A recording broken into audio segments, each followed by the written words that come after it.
Hello everyone, welcome back. I hope you enjoyed working from the Proco video. He laid out the ball quite nice. I hope all of you have taken your time and really thought about the values he talked about.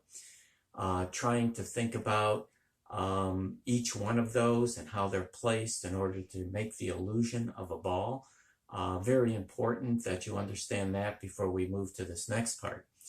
This next part, now you're going to be working from an individual object, and is what I wanted you to do is choose, I have one here sitting to my right, your left, of a little angel, and it doesn't have to be this complicated, but I'm looking for something that has, top planes and bottom planes and front planes, something that has an interesting form to it, so that you can ultimately use the values that you learned about in doing the ball. If it's too flat or if it's just a coffee mug, won't work as well because the shading just goes from right to left rather than up and down, if you know what I mean.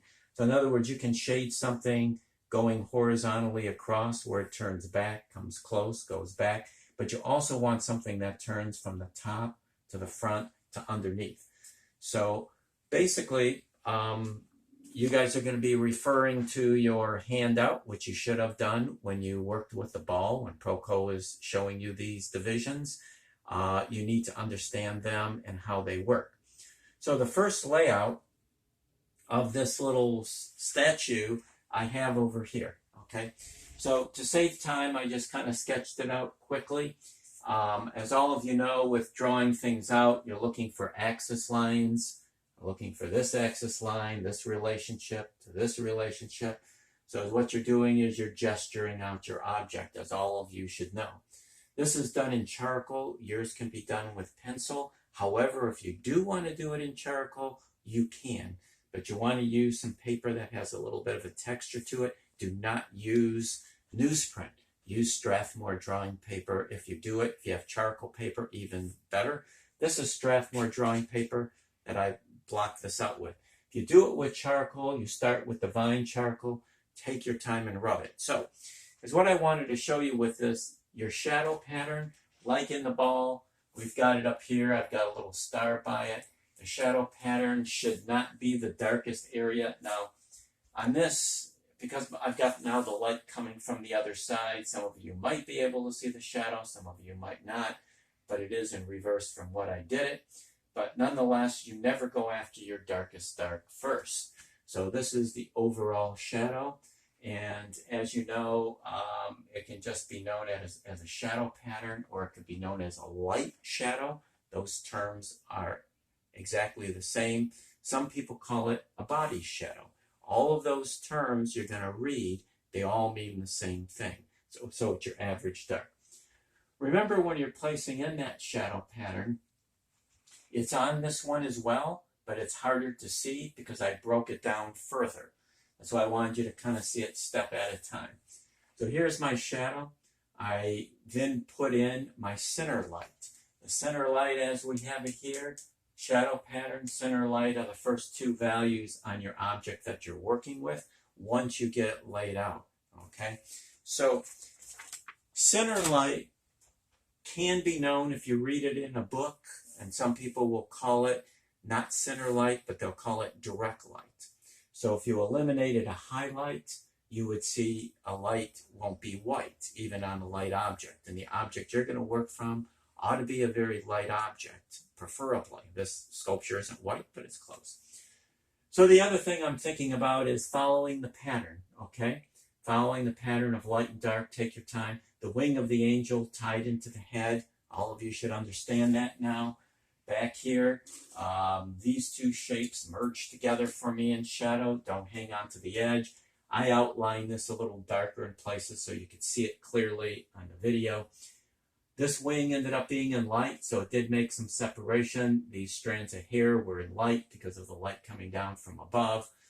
The wing to the body melted, her hip to the foot to the wing, all tied together. So make those patterns distinctive. I left a little line in here just so that you could see it. Yours could be got rid of. So again, average light. How do you know how dark to make the average light? is what you want to do is go into it and try to see if you see a highlight somewhere, and then begin to erase out. So if I erase out, say, a value like that, does that light show up against this light? Because your center light is technically a light. And so it's not a midtone, it's a light. So this works well. So this midtone works well against this light. It stands out well. That's how you know if it's right. If it's too dark, when you put in a midtone, which you're going to, is what's going to happen is your midtone's going to get almost as dark as your shadow. Then you got to darken the shadow, and it puts it into another tonal range. So you got to be really, really careful with the timing of these values when you place them in. The only other thing I thought about when doing this, which you will do the same, is edges. So I'm going to point out a couple of them. On her cheek, it's a very soft edge, therefore soften it. This cast shadow under the neck onto the arm was a sharp edge. Keep the edge as razor sharp as you can possibly get it. Forehead, softer, but not as soft as this edge. So watch your edges. On the thigh, very soft, so keep the edge soft. So you want to watch where edges are sharp, where edges are transitioned very soft in relation to your midtone. Take much time on this process. It sets the stage for everything else. So then when we look at this little drawing, it's going to start to take on form, because you're going to do what you did on the sphere, you're going to begin to do on this drawing. So of course you're only doing one drawing. On top of this would happen, but again, for me to save time, I just did them twice. So in here now on the thigh, if you look at the difference from here to here, now I had my center light, which is here. This became my light. These two values are very close. My midtone is here. So middle light, midtone, indirect light, actually all mean the same thing. So you got to watch out with the terminology. So this is slightly darker, like when Proco showed it to you on the ball. Once he had a shadow and a center light, he gradated it, made it darker there. So that's what happens here. It might be hard to see, but it's a little darker than it is here. So I've got an overall light. This is a highlight, like what I started to put on here, but this is done with the white chalk, so it might stand out a little more. And now we talked about core shadow. So on the ball, Proco talked about that core shadow. It's up against what's known as the terminator, or actually where the shadow meets this light, which is now middle tone. Here's your core shadow. Here, there is no core shadow. It's a shadow pattern. So the core shadow now has gotten darker. When that got darker and I rubbed it, we got ourselves a reflective light, as you can see it there, where the thigh meets. Here it's all going together, okay? That's why I don't want you to get scared with the first process, is what this did is bathe it in shadow. So now when you look at this whole area is still in shadow, but now with our core shadow, gradating, a little bit of a reflective light, we got a wonderful turn of form, and this reflective light is still much darker than our light, which it should be. The reflective lights never become that light. And then this shadow that was under her leg, you can't see it now because I had the light coming from above, was a darker accent and a very sharp edge, and it was darker than my core shadow. Now these are the little differences in reality of working from an object and just working from the sphere. The sphere is an ideal one simple form. Now we've got kind of a head like a sphere and a leg like a cylinder, but it's meeting the lower leg, so you get two ripples going on under there, and so you get different aspects taking place, but you got to think the same way you did by using the sphere. So anyways, this was broken up a little bit with the head. So is what happens with it. There's a predominant light. I put a little bit of a highlight. There wasn't much. This is a midtone where I'm pointing to. So it's darker than this overall light that you see, okay?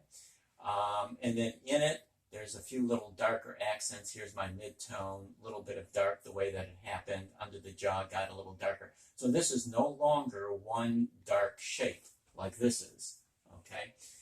There was no reflective light per se because of how I had the light under the jaw. I wish there was. It would have been nice. On the hair, I'm looking for 3 values. So I got my overall shadow, my middle, my light. I didn't break it down to highlights. This one here, when it was smudged, it started to do the same thing of a dark, a middle, and a light. 3 values will start to give us form, okay? If I put a highlight up there, it would start to get a little stronger. If there were some other subtleties, that would work as well. So separating now the arm from the body, so it just went a little bit darker. And then to separate what we know to be the oblique muscle on the hip, I went a little darker underneath here and a little bit darker here, leaving my original value there. So I've got 1, 2, 3 values. Now look how subtle it is, but it brings this out. There was a little bit of light on the wings, separating it from the body on the inside. And so I began to develop that. Very soft edge, sharper edge. Watch those edges. Even though there's not a lot of detail in here, it does have form. But the edges is a big key to it. This took on a coarse shadow on the end of the wing here. And then the head starts to separate from the wing. This probably could have been a little darker. I left it like it. Or we could say back here could take on a little more of a reflective light. If I do, it'll make a little more of a separation. But I would have to be careful in how light it becomes, because it wouldn't be as light as this. So you have to really watch those things, like what I just did. If it got a little too light, it's going to compete with this. This will start to come forward the way this does, and it separates with a whisper, not as much. So find yourself an object and try to find something that will work out well for this project. Again, stay away from a coffee mug, a white coffee mug. A shoe could work. There's top planes, bottom planes, and so forth. So a white shoe would be an ideal shape that I could think of. Some of you might have some figurines that would work as well. So select yourself a nice shape. Put a good light source on it. Light it from above so you get some strong reflective lights under there and coarse shadows. That's a big part of the problem, is having a good object under the right lighting. And then take your time, as I talked about, separate your shadow from your light. Develop it well before you get into working with modeling coarse shadows and reflective lights. You'll be turning both of these drawings in together and enjoy working this way. So I will see you next time as we begin to work further and further with developing form and details. And